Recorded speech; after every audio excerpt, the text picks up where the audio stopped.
Life is a winding road, no telling where it goes. Driving through days and nights, won't stop for traffic lights. And I really wanna know, really wanna know. Hello, first responders, war veterans, and everyday heroes. This is my little shakedown of my Toyota 4Runner before I actually take it on long hauls to see what and how I'm going to renovate this truck. And I'm just selecting urban places, whether it's a Walmart or a Home Depot or in a residential setting or on a friend's or a family member's driveway, or I actually spend money and time and effort. I want to make sure that all the little intricacies, where my kitchen's going to be, my stove, where I'm going to keep my portable toilet, my electronics, set up my little home office in here as well. I'm trying to create a home within this small 30 square foot vehicle.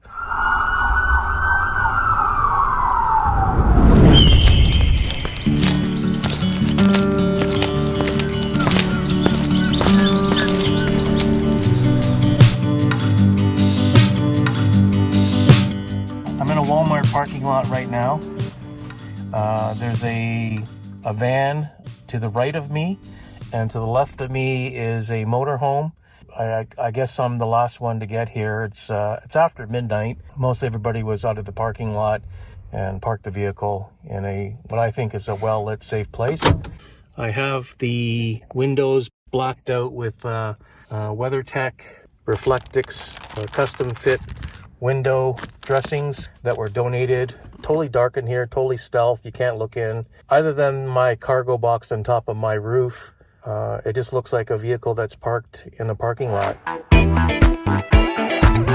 This is my food bin, and this is my camping gear bin. I have canned beans, and I have dehydrated food. I have my Yeti drinking cup in there.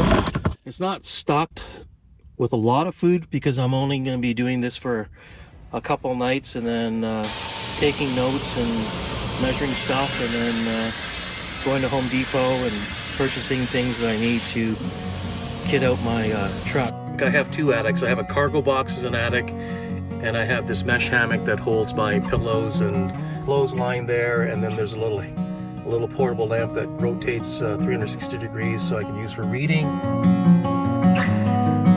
And there's my knapsack there that keeps my film gear, some extra clothing.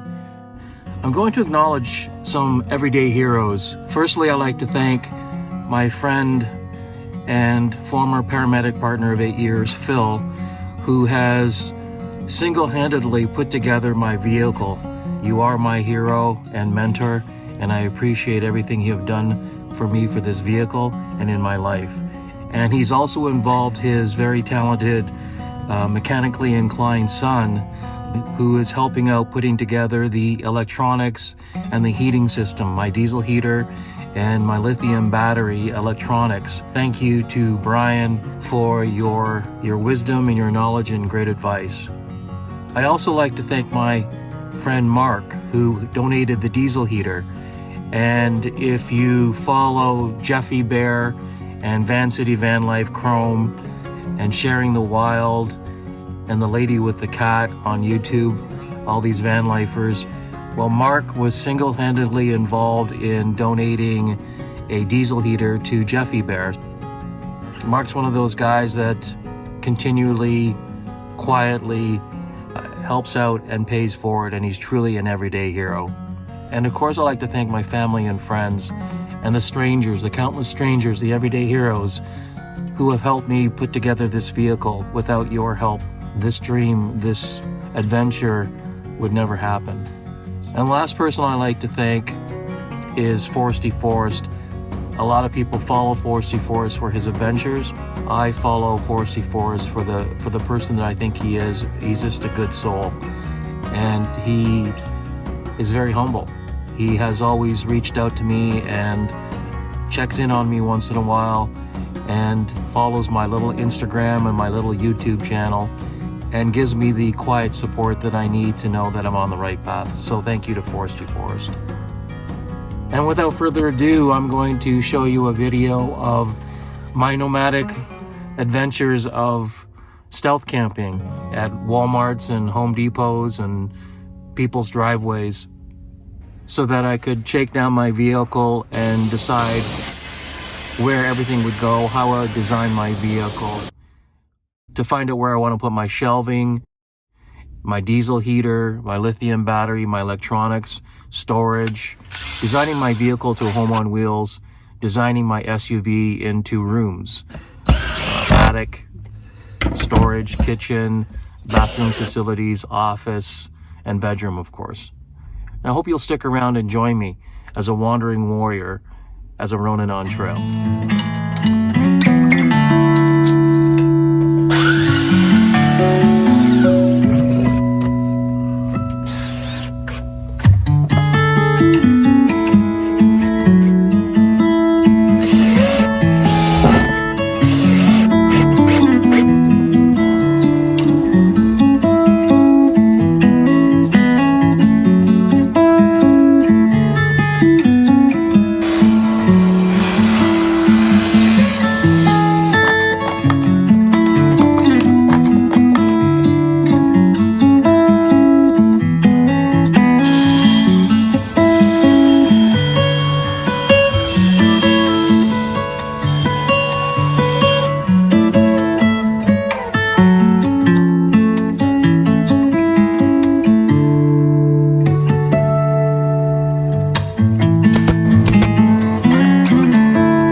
It's not the Taj Mahal, and it's not one of these Sprinter Mercedes van setups with custom cabinets and what they call them, CNC cut machines or CDC cut, I don't know. They're the computer design cut cabinets.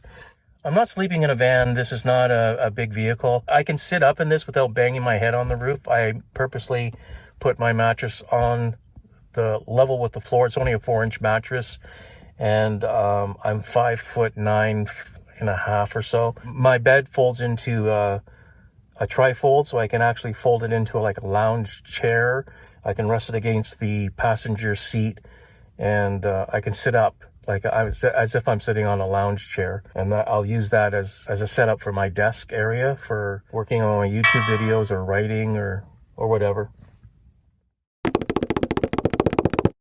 The point I was trying to make is my Toyota 4Runner is my home on wheels, and before that I lived in a Ford Fusion, and I lived in that Ford Fusion for 2 winters, and it got me through it. I didn't have to, people were saying you need to live in a van or one of those pickup trucks with the cab on the back, and I was fine in the car. It was cold at times, but I got through it. I got through 2 winters living in a car, and I moved up to an SUV.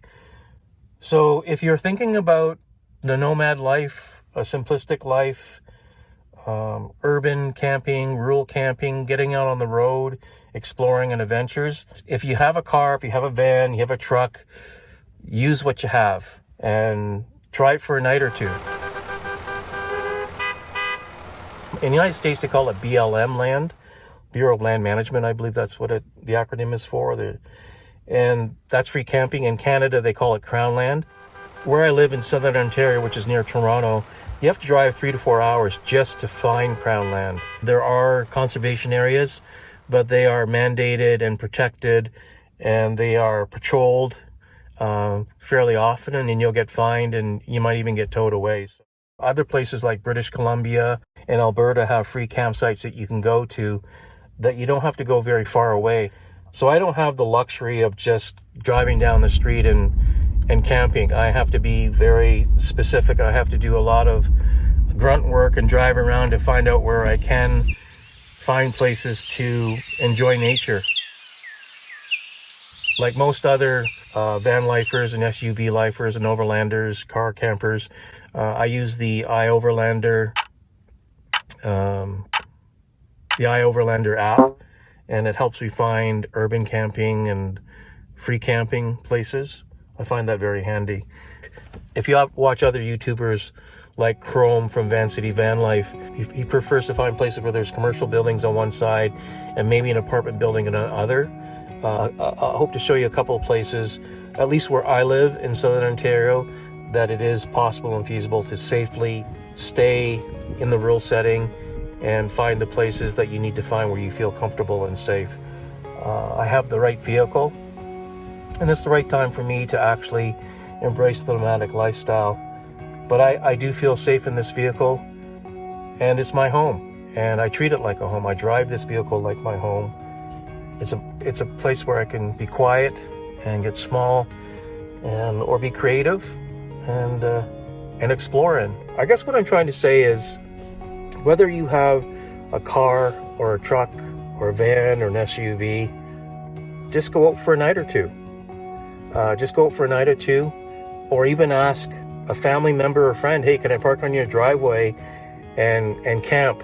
If you're worried about safety, or you need electronics, or you're worried about the bathroom facilities, ask a family or friend member if you can just stay there. And start small, start simple. And you'll find out fairly quickly whether this is something for you. This is not for everybody, obviously. This is not for everybody. But you won't know until you try. And it's the right time for me. It's the autumn, and I love this time of the year when the leaves start changing and it's cooler at night, and things are different. There's a change coming on, and I'm looking forward to this. Or going on a Huckleberry Finn and Tom Sawyer adventure. And I appreciate those of you who left comments and have emailed me and of words of encouragement and support. It's all about talking to that one person, whether you're a war veteran or a first responder or an everyday hero, or you're just struggling to get by in the day and you're just trying to figure out your life. I hope this channel brings some hope and some clarity that there's a different way of living. You have a choice, and you have the ability and strength to be your own hero and change your own life for the greater good. And I'm only speaking for myself. I can't be with other people, spend time with other people, or help other people, or contribute to life until I'm comfortable being with myself and I'm willing to help myself.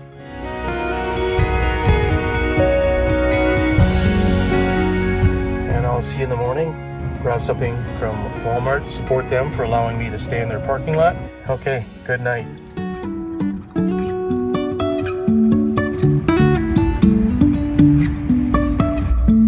Life is a winding road, no telling where it goes. Even if I'm falling down, I will keep on searching for my highs. You can say I lost my mind, I will keep on holding my head high. Even if the sky is falling down, even if the sky is falling down, yeah. The sky is falling down.